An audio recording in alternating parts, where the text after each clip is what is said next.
अहनबदे यामना मरुइबा पाव अमा थमजगे MPA की chief of army staff incharge पु NIA ने फजन खिबा असि पीस एग्रीमेंट की मायोक्तनी हौखिबा तांग तराग हमदोय मार्च कुनगमरी नुमित्ते इंडिया की नेशनल इन्वेस्टिगेशन एजेंसी NIA ने UNLF की लानमी संगुप MPA की chief of army staff incharge थोक्सोम सिदबा मपु चीफ इंटेलिजेंस लाइमयुम इंगबा अमसुंग SGT थौनाउजम लांदबा बु अरोनबा थौरांग अमदा फजिन खिबा असि नवेंबर 19 2023 द गवर्नमेंट ऑफ इंडिया अमदी UNLF अनि गी मरकता खुयक पिना खिबा पीस एग्रीमेंट गी ग्राउंड रूल थुगाइबनी मसी UNLF नाक्सिन नलवी पार्टी मरुओइबा थौपुबा मेंबर अहम असि फजिन खिबगा पार्टी की अथॉरिटी ना मणिपुर की चीफ मिनिस्टर उनकी फाबगी मरम हंगबदा मसी गी मतंग द प्रायर इन्फॉर्मेशन अमता पिरकपा खंगहलकपा लैखिदे अदुम ओइनमक होम डिपार्टमेंट द थौदोक असिना ट्रस्ट बिल्डिंग द असौबत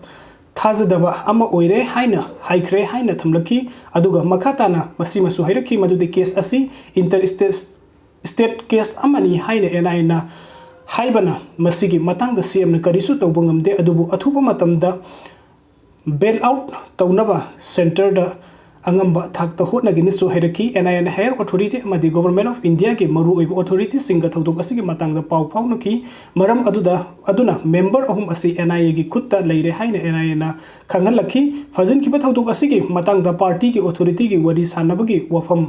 हाइबदा इन्वेस्टिगेशन लोइद्रे फावबदी उनबा खुदों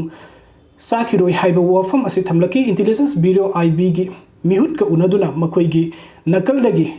अथुबा मतमदा थादोकनबा होनगदबनी नत्रबदी वरी सानदबा डेडलॉक लेरकपा याय हाइना वफम तमकी IB नसु होनगनी हाइना थाजबा पिरखी थवंग असिमक्ति NIA ना होजिक संगसिलकलिबा पीस प्रोसेस असि मही यालहंदनबा थबुक तौरब्रा अमसुंग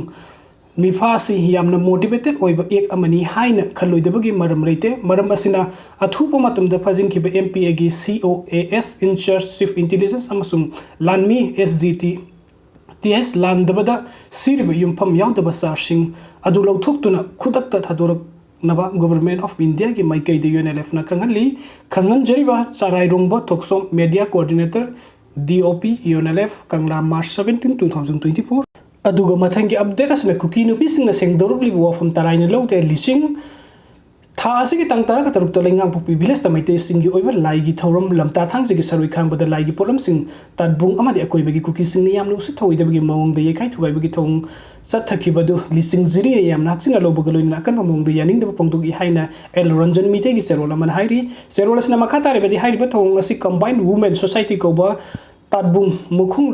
लांगनोमदा बेस तौबो कुकी नुपी सिंगी लुक अमना अंगांग सिंगना तौबो ओइगनि हाइना यामना लाइन थौसादना सेंगदोरलिबस तराइन लौदे मसी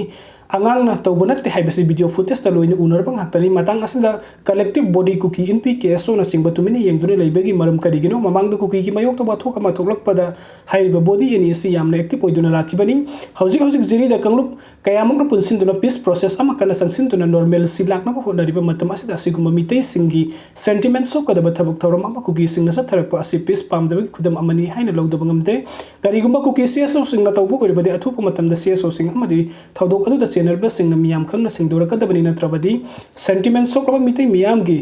एक्टिविटी सिंगना पीस प्रोसेस ता अकाइबा ओइरकद्रा हाइबा अकीबा लै हाइखि